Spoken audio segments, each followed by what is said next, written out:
Okay, good morning. My name is Jim Fergal. I'm the Job Club Facilitator and I welcome you today. The presentation today will be visual aids for interview presentations.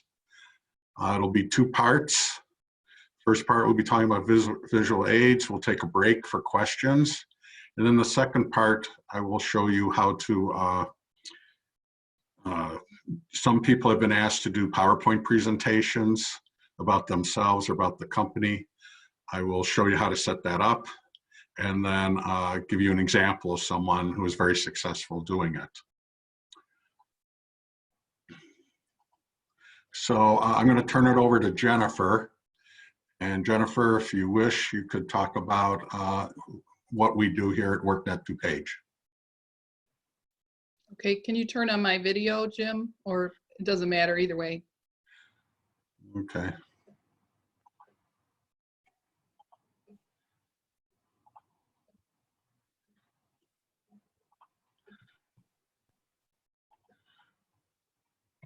Okay. I think you're in. Hi, everybody. Good morning. Welcome to the Job Club. We're doing it a different way and glad you could join us today. Jim has a lot of great information to share. He is our Zoom expert. We've been learning a lot from him.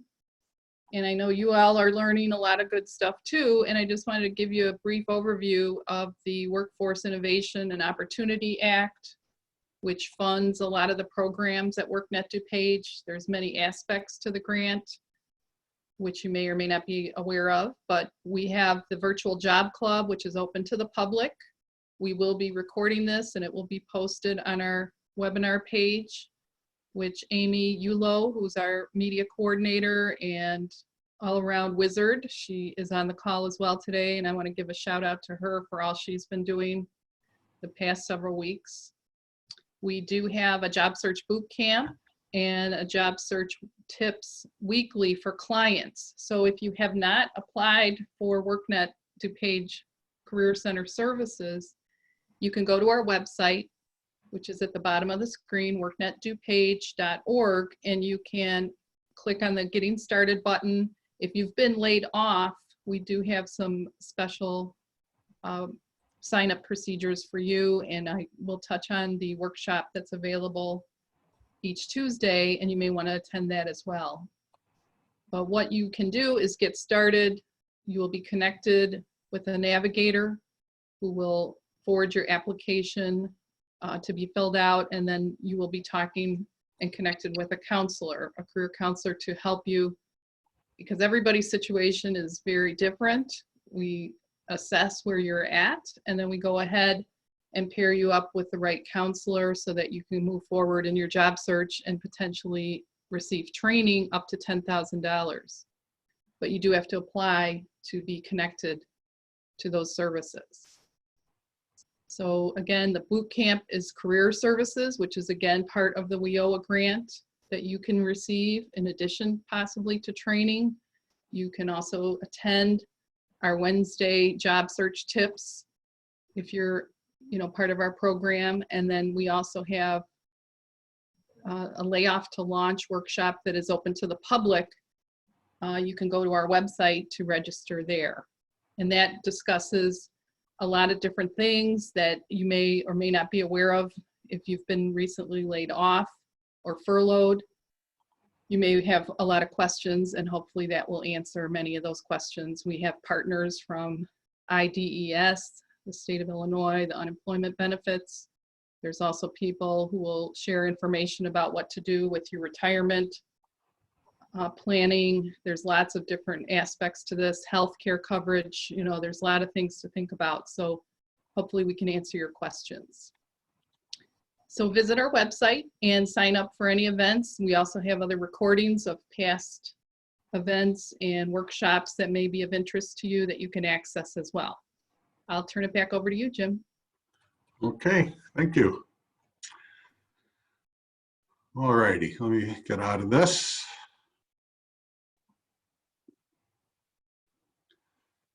And okay.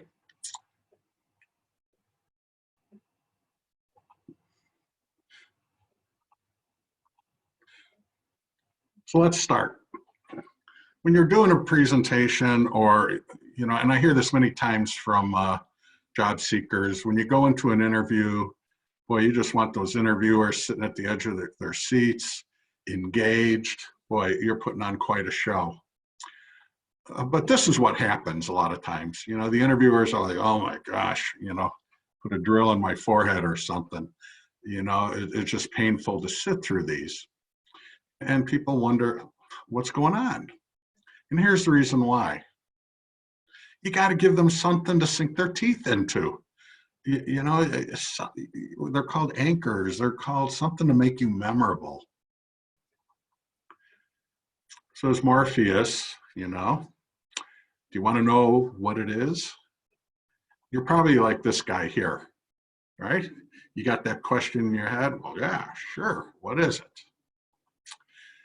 It's creating a connection. We create connections visually. And we're going to be I will be talking about this in the interview. I mean, look at what's on your cell phone, what's on the internet. You're surrounded by visual aids, and that's how we learn. So here's what we're going to talk about today. I'm going to talk about why we have visual aids, why they're important, the different types of visual aids you can use. I'm going to show you some job seeker examples. We'll take a break, answer questions, and then I will show you a PowerPoint presentation put together by one of our job seekers that she used on LinkedIn and also on a job.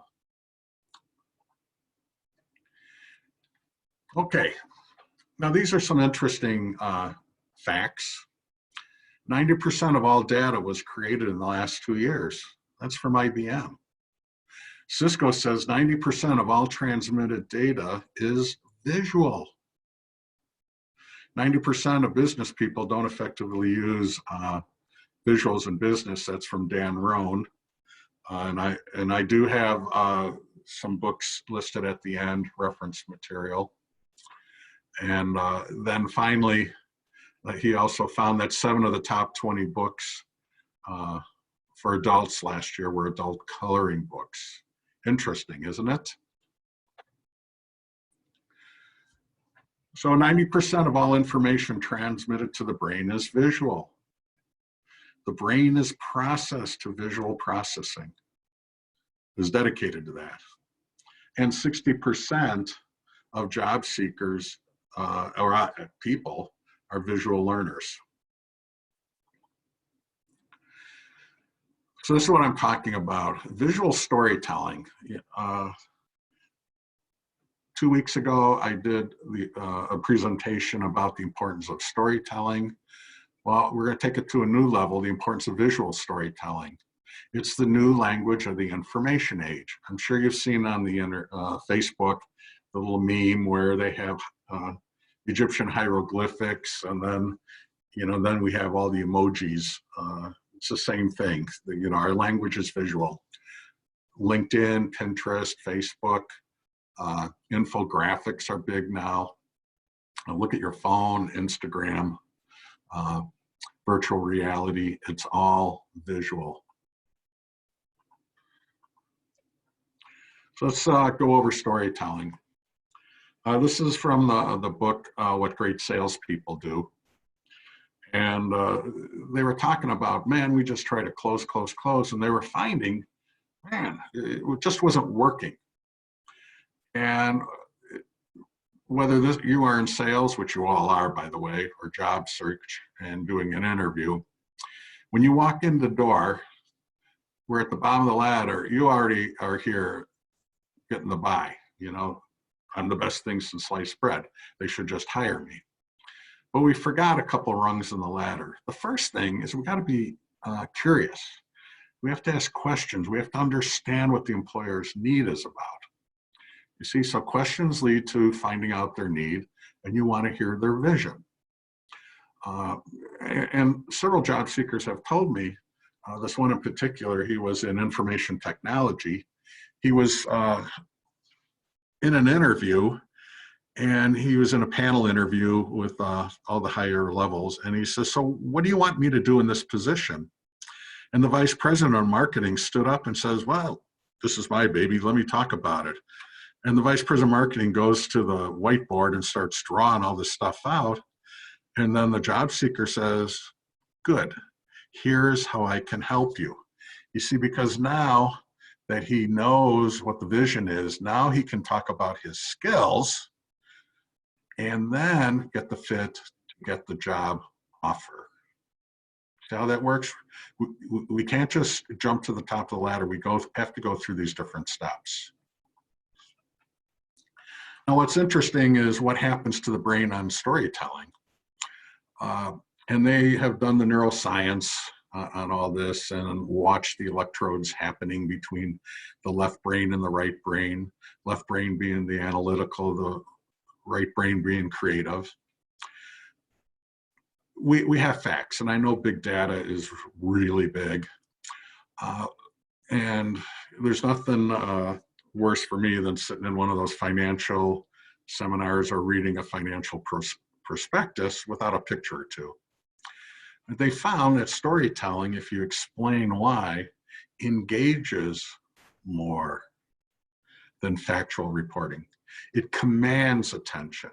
Okay, when you tell a story, this is the big thing. I was just on here on a career counselor website where they're talking about giving certifications to storytellers for marketing. You're marketing yourself.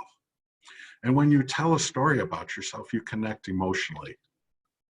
It motivates people. Stories is how you get buy-in from your audience. What they found is that you, as the storyteller, the presenter, your brain is going because you see in your head your experience. But by telling a story, you engage the interviewer's brain. They're trying to picture what you're trying to say, and that's going to be the key. Creating a picture for the employer to see you doing the job.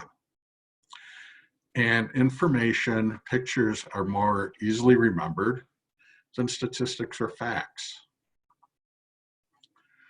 So there's 4 benefits. 1, the audience is going to remember more, easier to understand.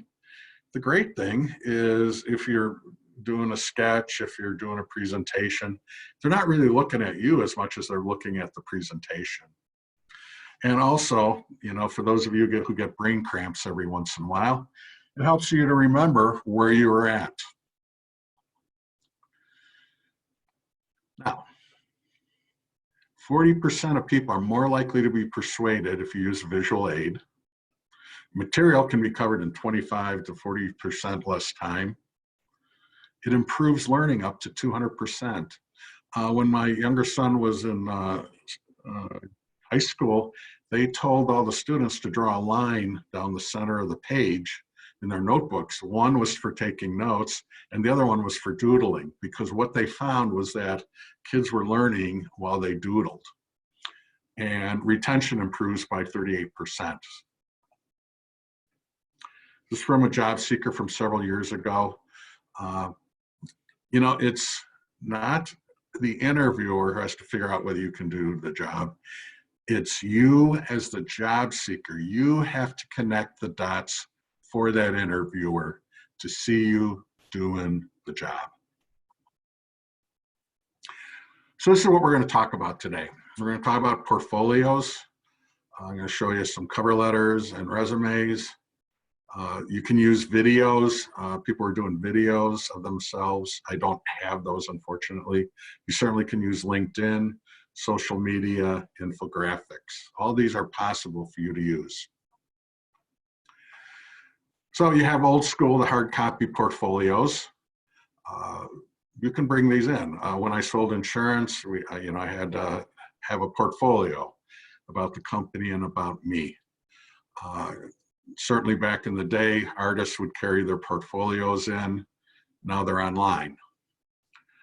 But you can always bring it in. I had one friend who was an engineer, and he brought in all of his a portfolio of all the projects he worked on around the world, from bridges and dams to highways, all this stuff. And the interviewer was so engaged. Tell me about this project. Tell me about that project.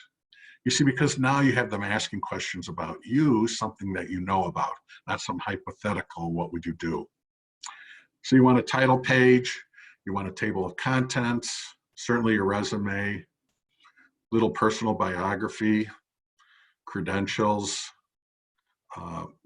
evidence of skills and competencies, any publications or references. So just an example of some evidence of key skills. I had a guy who did help desk, and he brought in, because he was applying for help desk positions, he brought in his customer service ratings for every month, 95, 98% satisfaction, those surveys. And that's what got him the job. So, look at your awards, look at things that you can present to show that you have done the job. Now, I went ahead and found some online portfolios. Google has sites that you can do that. I listed whether they are free or whether you have to pay. And WordPress is free, but there's also a paid version. Weebly is free and pay. Professional portfolios are down at the bottom, portfolio box, and it guides you through. These are fairly simple, but it's nice to have these. And, for the creative people, and even if you're not creative, you can have an online presentation or portfolio for yourself. Here's my past, here's my history, things like that. Now, this is from a copywriter, and I distinctly remember him because I have a collection of all his little cards that he sent out during the job search, and this was when the Bulls were in their heyday. And through networking, he found out that the owner of the company he was trying to get to was a big Bulls fan. So he sent him this postcard or card. The other day I was sitting in a pub with my best friend Jordan, and he mentioned how I would love to write for an agency like, Sarn Penn and Margellus if they would only grant. Do you see what he did? He was working in all these people's names. Then he went over here, and on the inside, he gave all this pertinent information in his career highlights. He also had one going to Drury Lane where he made a playbill like Drury Lane would have. So what this does is he's actually showing he can do the job.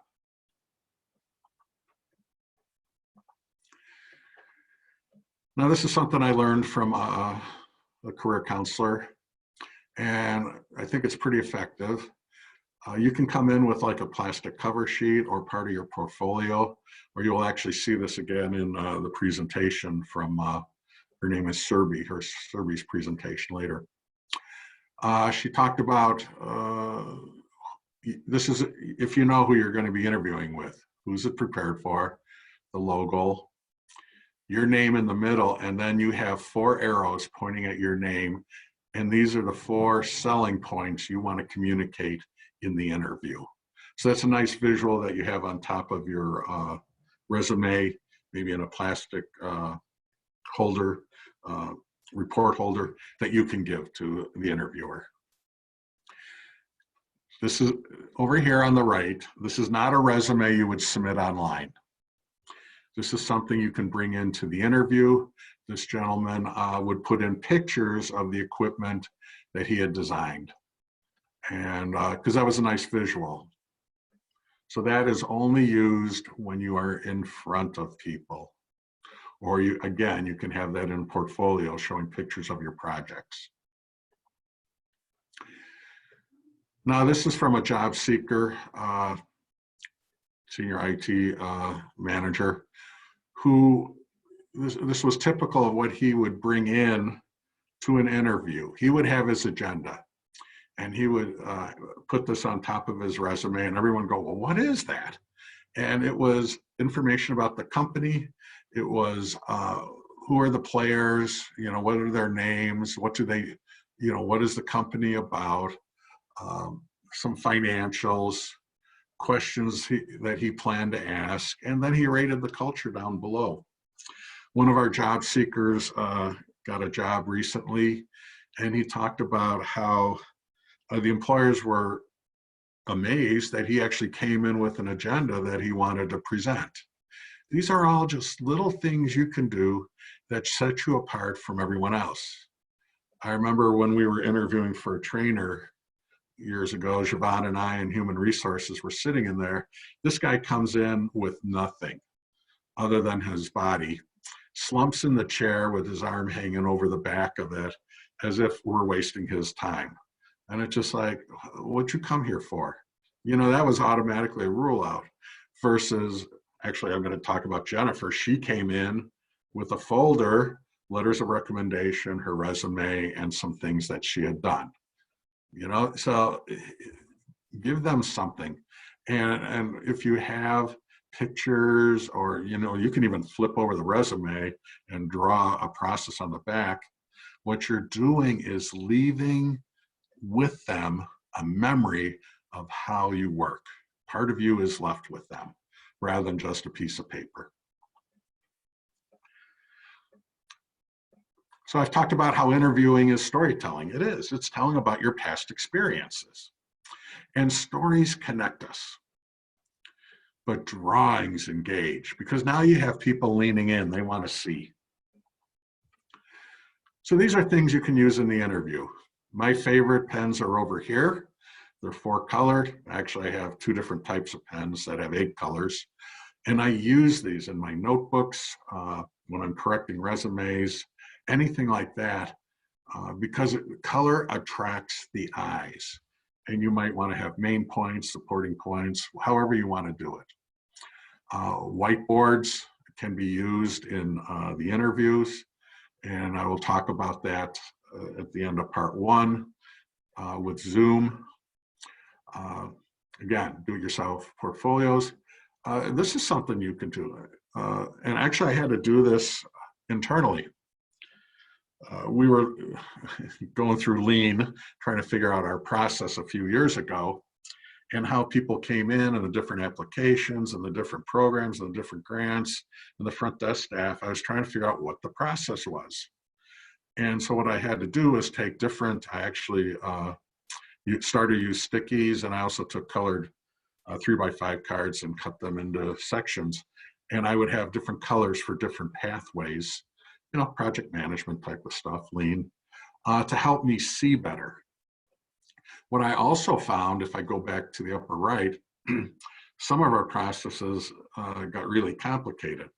So when we were putting our SOP together last year, I had to draw stuff out on the board because in my head, I was like getting confused because they said, well, put this and that and this. So I would draw it out, make sure I confirmed it.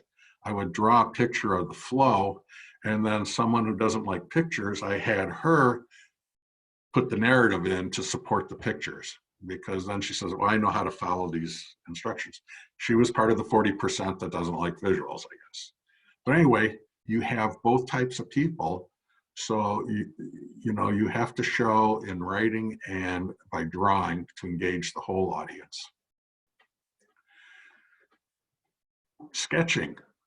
You know, you've heard stories of people sketching out design ideas on a napkin in a bar.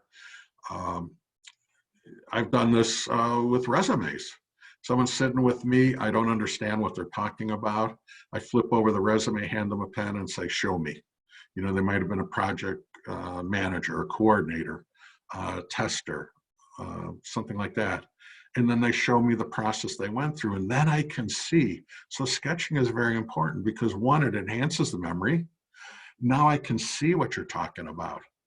I had one lady who was in the mortgage industry, and her whole business, she was telling me, well, I interact with these people. The mortgages come in from here, I go to there, I have to talk to this people, concurrently this is going on. I said, whoa, whoa, whoa, whoa. Let's stop. I had her draw a little stick figure of who she was.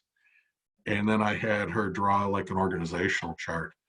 And she goes, thank you. I didn't know how to explain it, but now it's all here. And we could draw timelines and coordination points and all this stuff.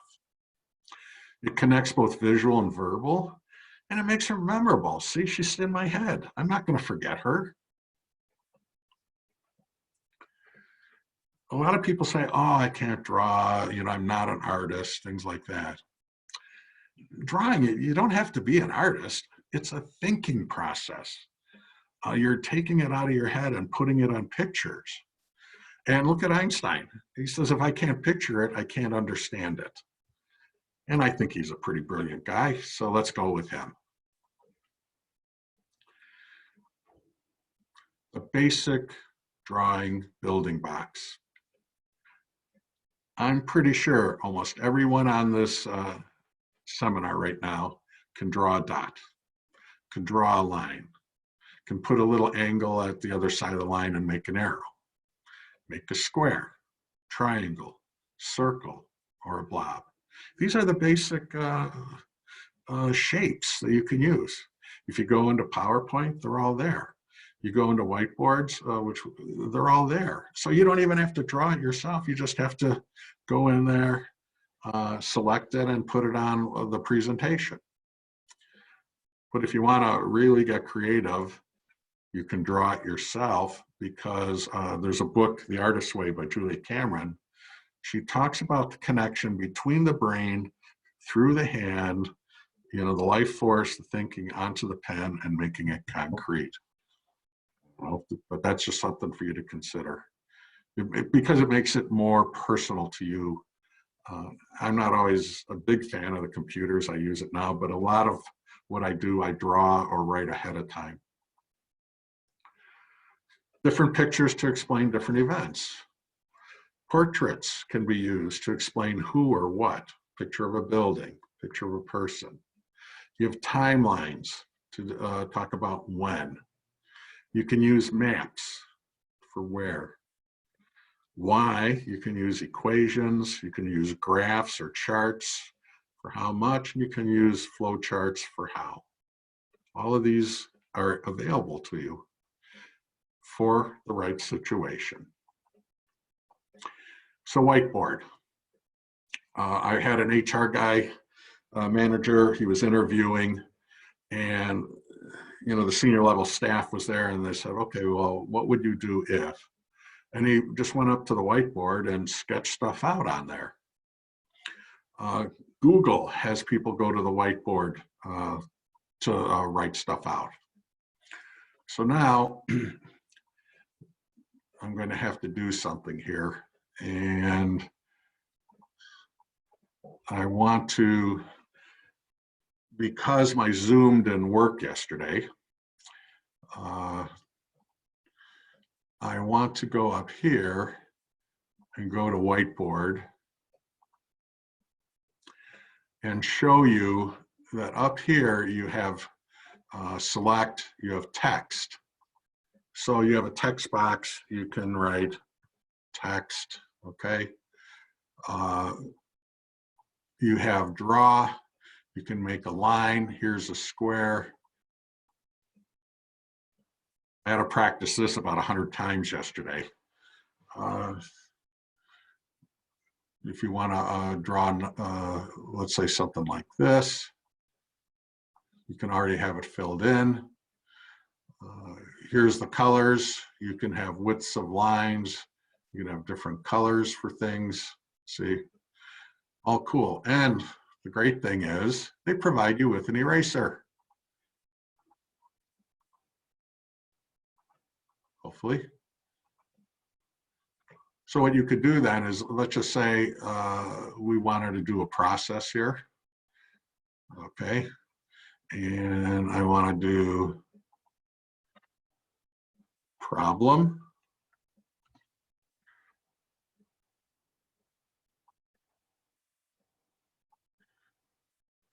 And then I want to draw another one here.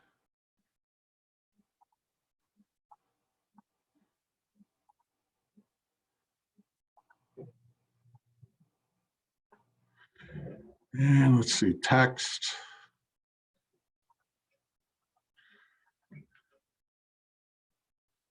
Action.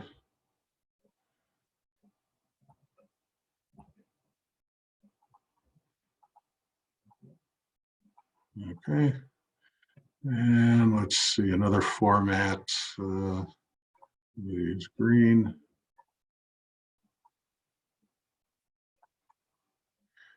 And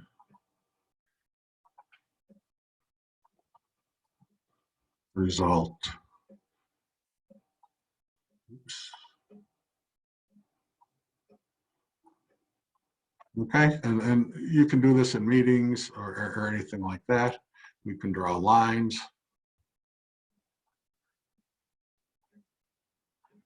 And things like that. Okay. Any questions about that? So what I'm going to do is stop the screen share for a moment and go back to the presentation. As you can see, yesterday I updated Zoom and was able to play around with this. By yesterday afternoon, I didn't have the whiteboard on Zoom. And so our tech person and Amy, our social media person, and me spent an hour trying to get it back. And once I got it back, I made slides just in case. And we're going to talk about that in part 2. So are there any questions in the chat room here?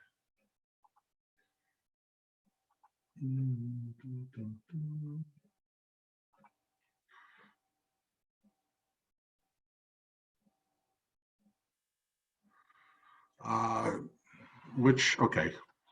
So the question is, if you are on a budget due to unemployment, which website creation option would you recommend is best? Zoom has a free option that's basic. Probably WordPress if you're going to do a portfolio. You can even do SlideShare is free. It's a PowerPoint that works well with, what do you call it, LinkedIn. So these, you know, I always go with free when you're laid off if you can. Well, here's one. Just wanted to share, let me just get rid of this. Just wanted to recommend a book, Made to Stick, Why Some Ideas Survive and Others Die by Chip and Dan Heath. Yeah, great book. I've read it a couple of times and have used the skills in their interview, the skills of the book through interview and trying to convince a doctor to prescribe, okay, what your drug over the competitors in everyday life. It has helped me connect and make myself memorable. Absolutely. Again, there's all sorts of books out there. Another one, Daniel Pink, is A Whole New Mindset. Paul Cameron talked about it last week. But he talks about storytelling and being able to draw as 2 of the 6 senses that you need for the 21st century. Okay, let me go back. The Heath Brother books is called Made, let me back up here, Made to Stick. Okay, Made to Stick. Like super glue, Made to Stick. And it's Chip and Dan Heath.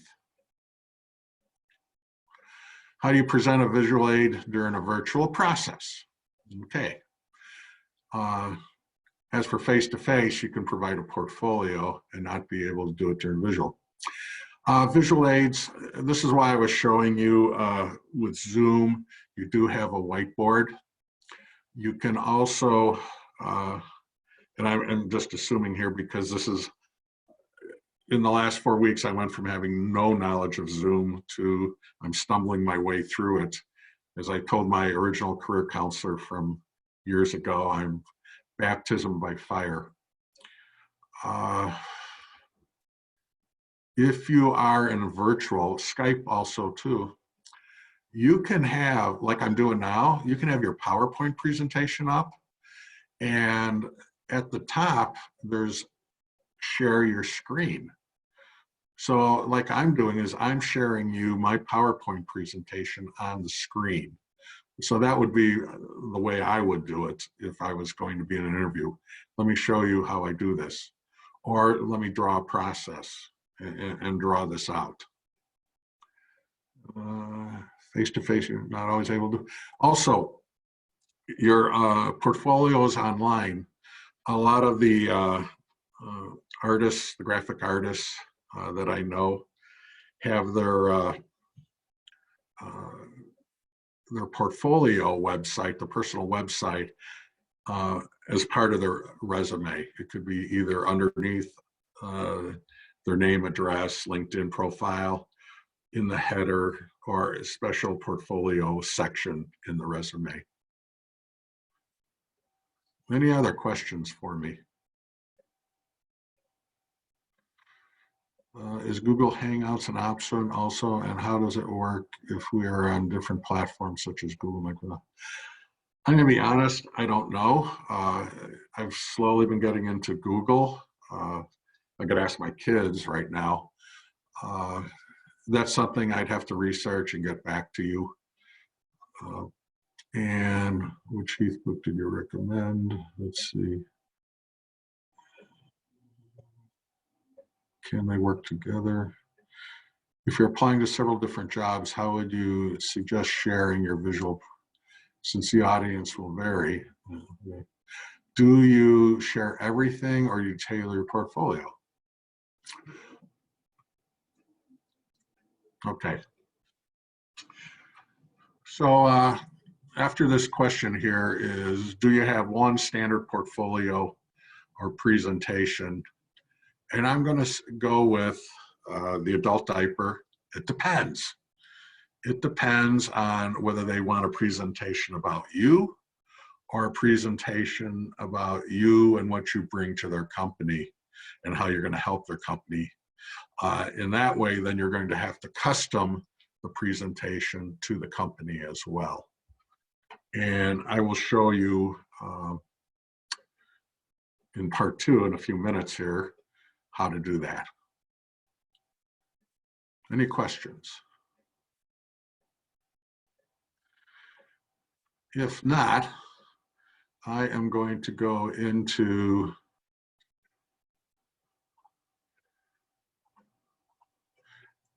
if you are asked to do a presentation, you want to figure out who are you going to be interviewing with, who's going to be in there, what level, get their names, their positions. These are all questions you can ask.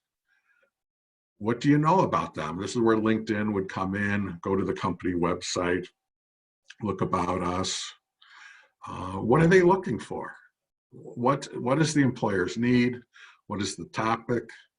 When and where will it be? How long do you have? Is it a half hour? Is it an hour, 15 minutes? They usually will tell you. What visual aids can you use? Flip chart, whiteboard, PowerPoint. And if you are going to do a PowerPoint, whose computer are you going to use? Do you have to bring in your computer? Can you bring in a flash drive? Anything like that. So, having been a trainer for a while, I have learned the hard way, as I was talking about earlier, you have to be prepared for worst case scenario. When you're dealing with technology, it's nice, but I don't trust it. And I learned this in the Army as a young captain during some mobilization exercises where I had to brief different generals on the old overheads. The guy in front of me, the major, would be presenting. I would go up to present my part. The light bulb blew. And I'm like, okay, now what do we do?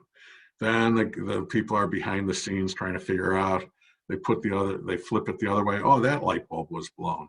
Or as they flip it, it blows another light bulb. So you stand up there and you're tap dancing the whole time. Hopefully the colonel or was joking with the general, making small talk while I was sweating up there. So that's why whenever I go anywhere to make a presentation, I always bring hard copies of handouts because people ask for that. As a matter of fact, today you'll have Amy's going to post the presentation as a hard copy, and also a generic presentation that someone put together. So just be prepared. I have stuff on my computer, I have stuff on a flash drive, I have stuff hard copy. I try to anticipate all problems, and that's why I was playing with the whiteboard last night and discovered, oops, something happened.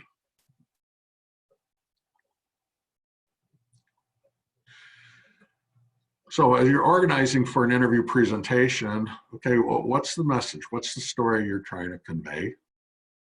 Brainstorm with supporting materials. And, you know, I like Post-it notes.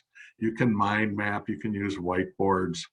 What I usually do is throw up pictures and ideas down in PowerPoint and rearrange them a million times. And then I finally cut them out and put them in a linear fashion where I can see, does this make sense? And then you got to filter it down. Use a sharp hatchet. And this is hard because, you know, there's a lot of times you find something cool, you want to put it in there, and the next thing you know, you have 200 slides. And it's just like, okay, no one's going to sit through that. So this is where, you know, get a good hatchet, chainsaw, whatever you have to do to cut it down to size. This is an overview of the components. If you're going to give a presentation, these are just suggested. It all depends on what they want you to present about. If I have, I've had in the past trainers that conducted presentations on some topic that I chose or they chose. Or well, I'll tell you how this all came about because I'm going to get with Serbia a little bit. This is her basic outline that she used for her PowerPoint presentation that she put on LinkedIn. And I'm going to show you each of these slides. So as you are presenting, it gives you a professional appearance, shows how persuasive you are. It gives you credibility because you can stand up. How many people can stand up in front of an audience? Makes you interesting. You see, I look at presentations as a way to let my creativity out and to be prepared. You have to do this ahead of time. And also, as I mentioned, when things go wrong, if you have backup plans, contingencies, it shows that you anticipated this. So when you're giving a presentation, know your audience. If you're talking to generalists and you're a techie, you're going to have to adjust your language. If you're talking tech to tech, that's fine, but find out who's in the room. Command the room. When you walk through that door, you have to just stand tall, walk in with your head up, and what's her name? Ann Cuddy talks about the superhero pose.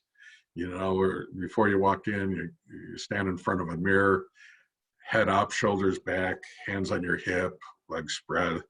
So you have that confidence walking in. Speak loud, clear. Speak slowly. Don't rush through things. Use some good visual aids. The structure of all presentations is beginning, middle, and end. Throw in facts and evidence, and most importantly, smile. So Serbi had come up with this presentation, and I worked with her on certain parts of it.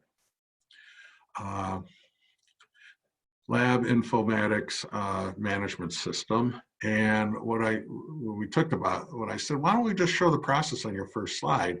Is you're working with all these chemicals or whatever. Then you got the data, and then how does the data work? What can you use it for in the system? So you could actually see the flow. I had a guy come in, his name was Jim, and he had just come in, he was talking with his counselor for the first time, and he was asked to give a presentation at Fermilabs within, I'm going to say, 3 days or less. So the counselor brings Jim into me and says, well, what can I do? So I gave him a crash course of this and gave him Serbi's outline. And what he did was he had about 15, 20 minutes to present.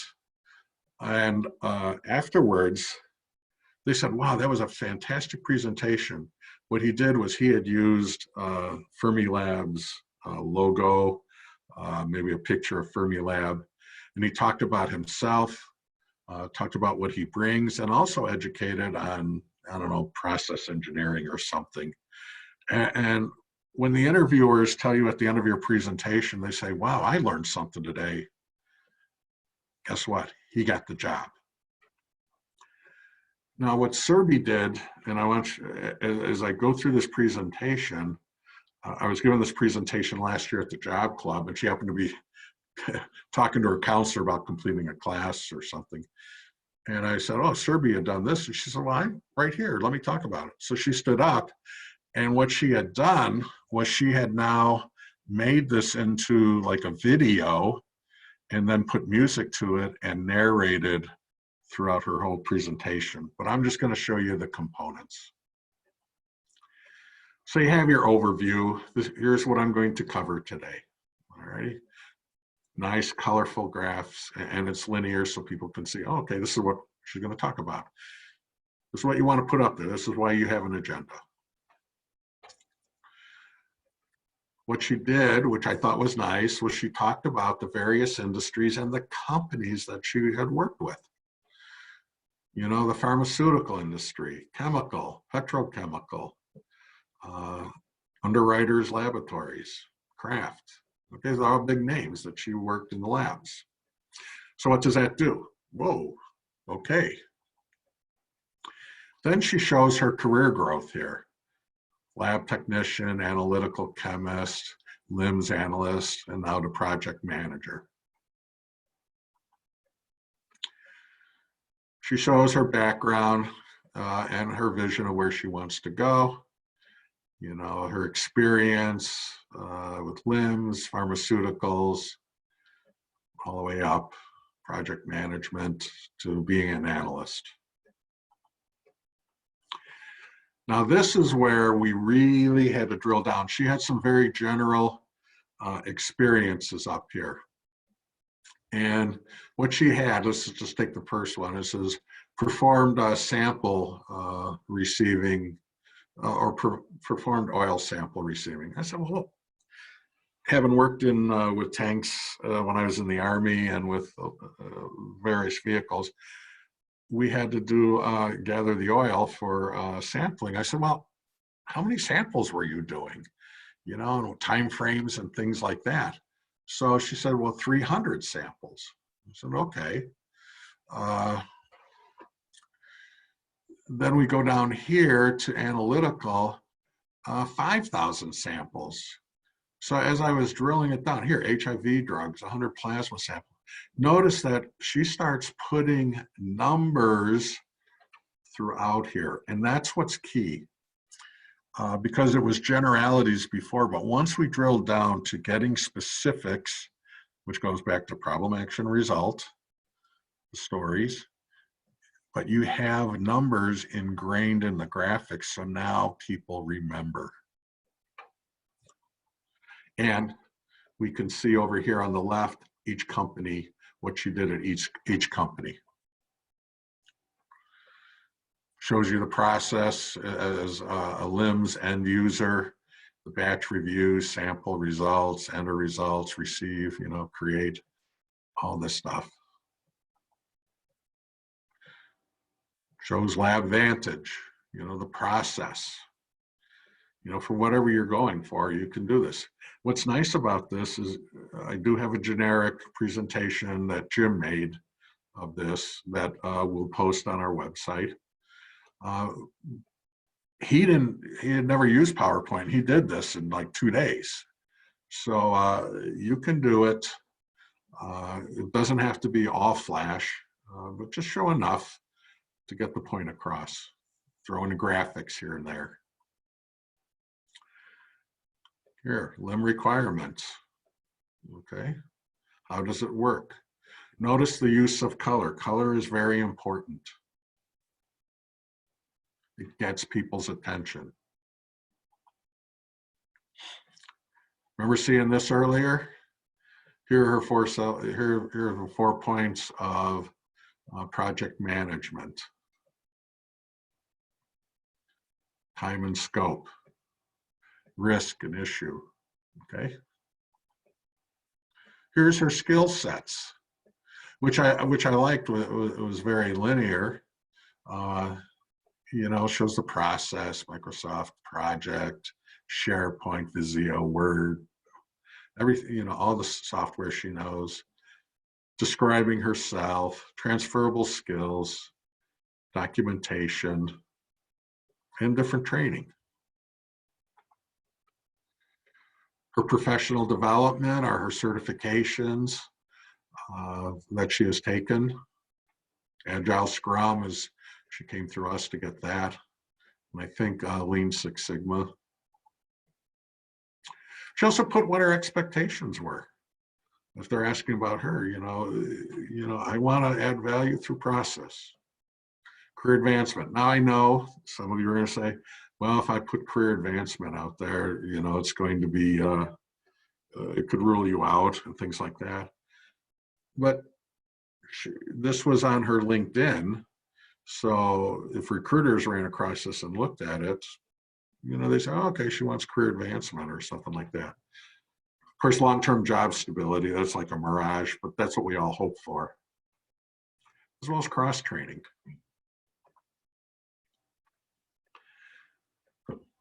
So here we are.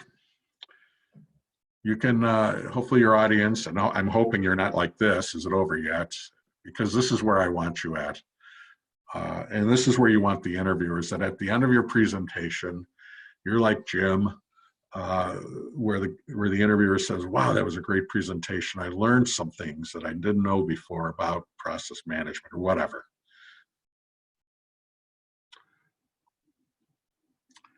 So let's review. Talked about the importance of visuals, types of visual aids, visual presentations. Impromptu is if you have to sketch something out, as I did on the whiteboard. And then I gave you the example of a PowerPoint presentation that you can use for your LinkedIn profile, or that like Serby did, or you could also use it as Jim did as the basis for his presentation at Fermilab. Here are resources, LinkedIn, SlideShare, presentation secrets, steal this presentation. These are all different things you can find. 7 tips to a beautiful PowerPoint, create visual presentations. This is the sales book. Actually, my sister gave it to my son. I stole it from him. What great salespeople do. I know one of them worked for Xerox.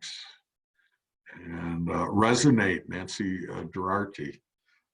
Excellent book about putting together presentations, and then also the storytelling process using the hero's journey.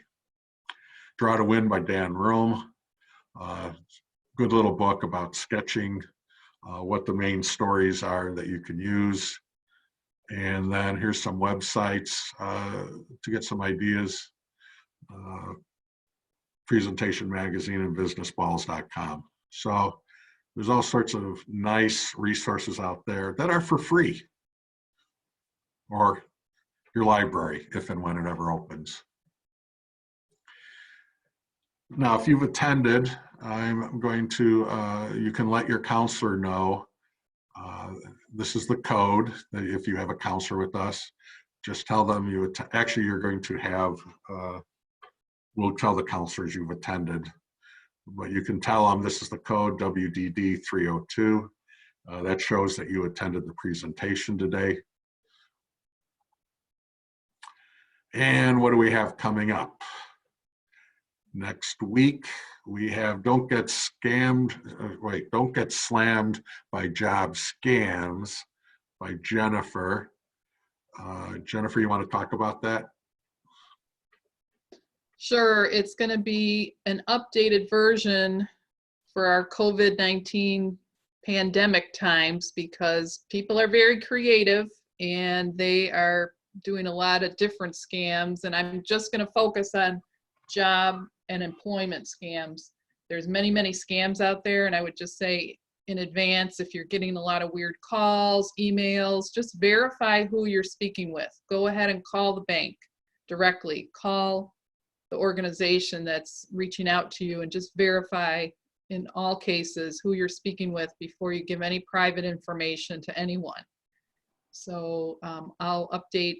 I have presented this before, but I've updated it quite a bit with some new information. Cool. Does everyone have that code?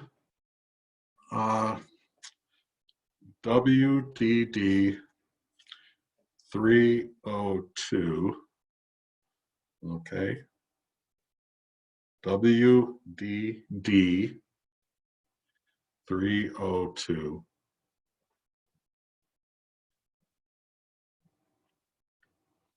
Okay, let's see what else.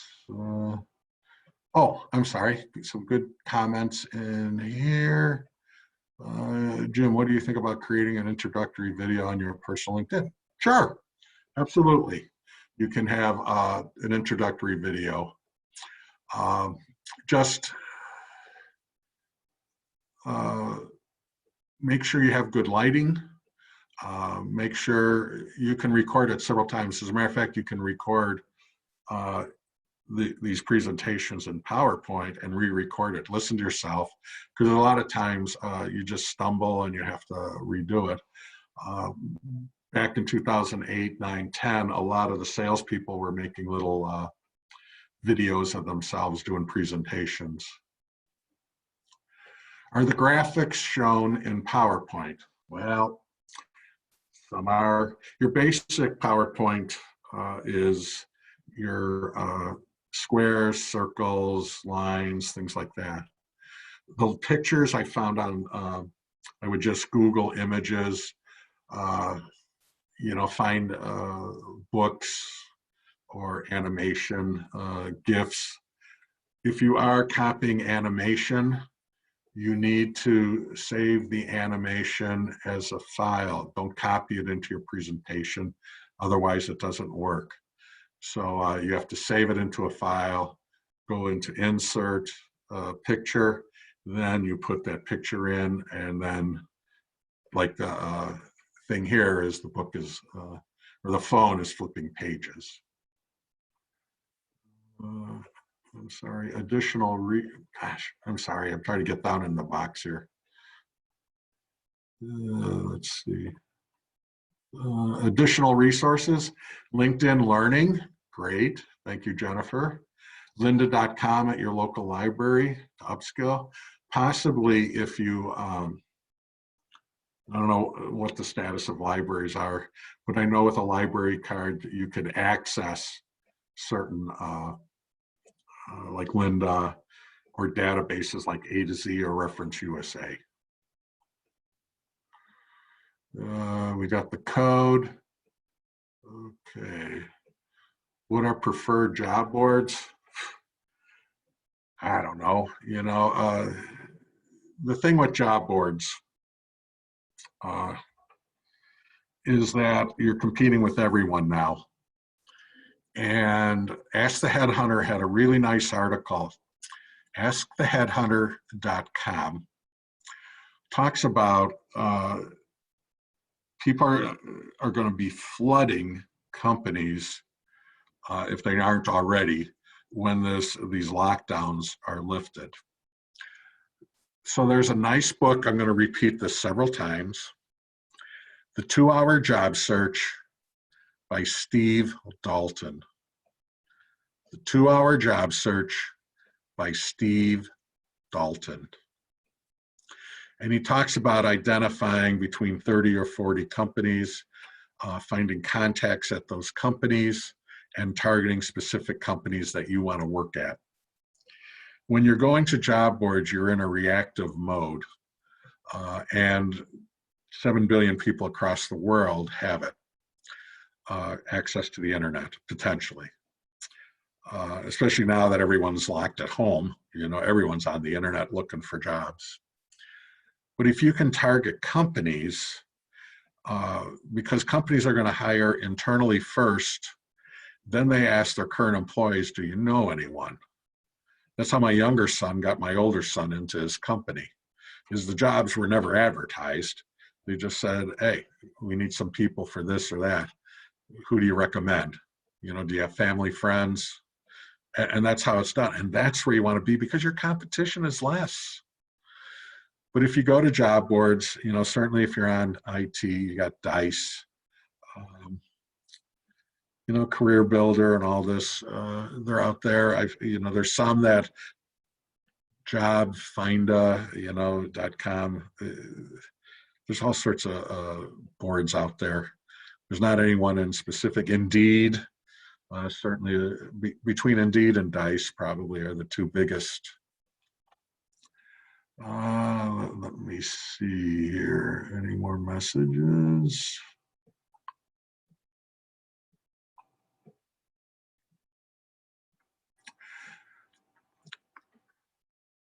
Okay, the question, Dawn, is, so can you add text to those fancy graphics? I'm assuming you're talking about the whiteboard. And yes, you can. And I've used Canva, easy to use. Okay, another one is Canva, C-A-N-V-A. I'm going to use the Army alphabet.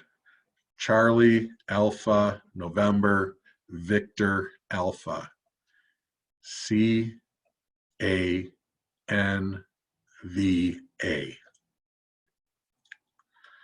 And let's see here. Where can I find assessments? I don't know what type of assessments you're talking about, but if you're looking for personality or skill assessments, Jennifer put in here illinoisworknet.com. They have different assessments for skills that you use based on your skill set. They provide you with different occupations that relate to that. Then there's also personality websites. The jobhuntersbible.com. Jobhuntersbible.com. I'm going to put it in the box here.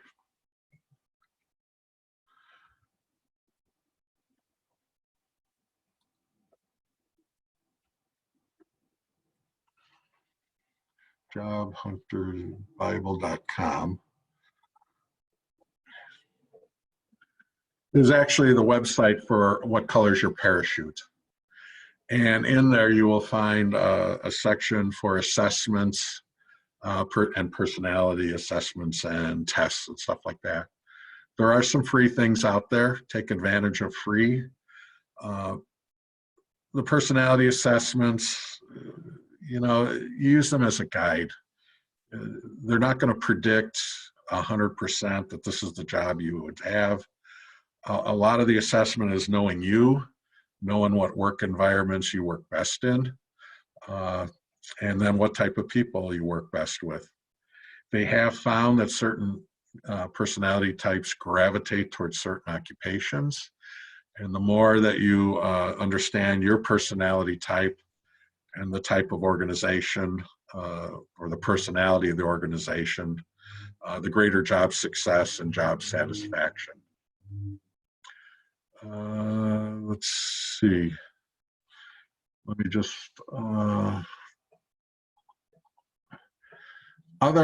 here's the rest of May that we have coming up. So Jennifer talked about job scams. We have Connor Kineen from The Irishman Speaks, May 15th, Staying Sane and Motivated During Times of Chaos. I will be presenting Job Search, Research, Plan, and Act, How to Get Started. And then Megan Straza from Veterans Administration, she will be doing a presentation on how to find a federal job. So that's what's coming up. Mark your calendars, Friday at 9 o'clock. And I don't know if we can print the chat window. we'll have to get back to you on that, Jeff.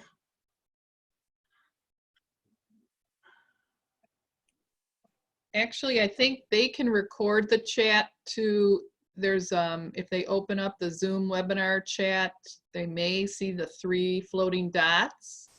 And I think if you hit that, it should save a file to your computer, but some people were responding to the panelists, which we can see. And then some people were, you can select all attendees. So depending on what is recorded, I don't know on their end, but yeah, again, I don't know what you're seeing because we're in a paid subscription, but you might want to try it. There's the 3 little dots in the bottom right of the chat box, and it's hard to see, even with my glasses that are fairly new. So there's a lot of little buttons and stuff, but luckily, hopefully it will record for you. If not, I will try and record this, and if there's any relevant information that we can pull out of it and post on the website, we'll try and do that. But we haven't ever done it, so we'll try. This is all new turf for everyone in the world, I think. And as I mentioned at the beginning, this was all brand new to me. I would never have ventured into this. But circumstances force you to survive, which might be one of my June workshops, job search survival mode. And you survive and adapt and change as necessary. So we are going to post this, I think, on YouTube, and then also access it through our website. So if you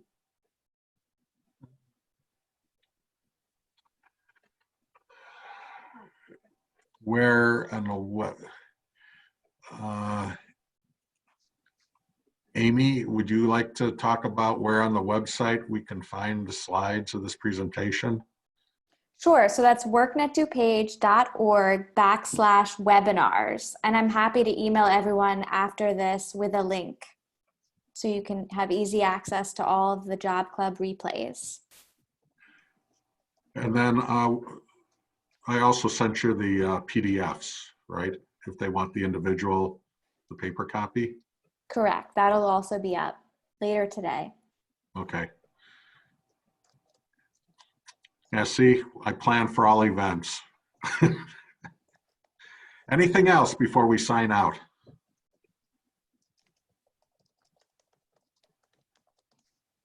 Okay.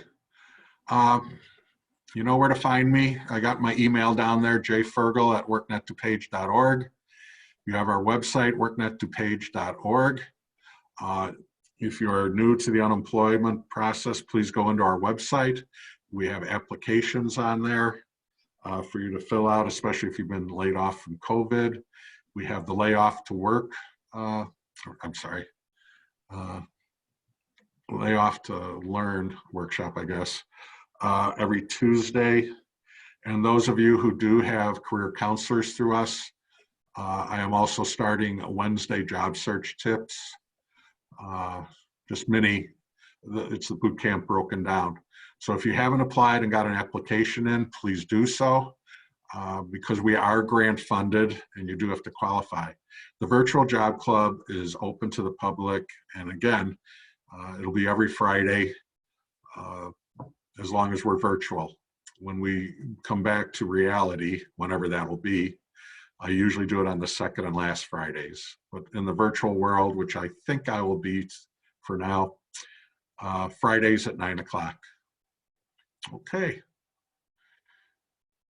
All righty. Thank you very much.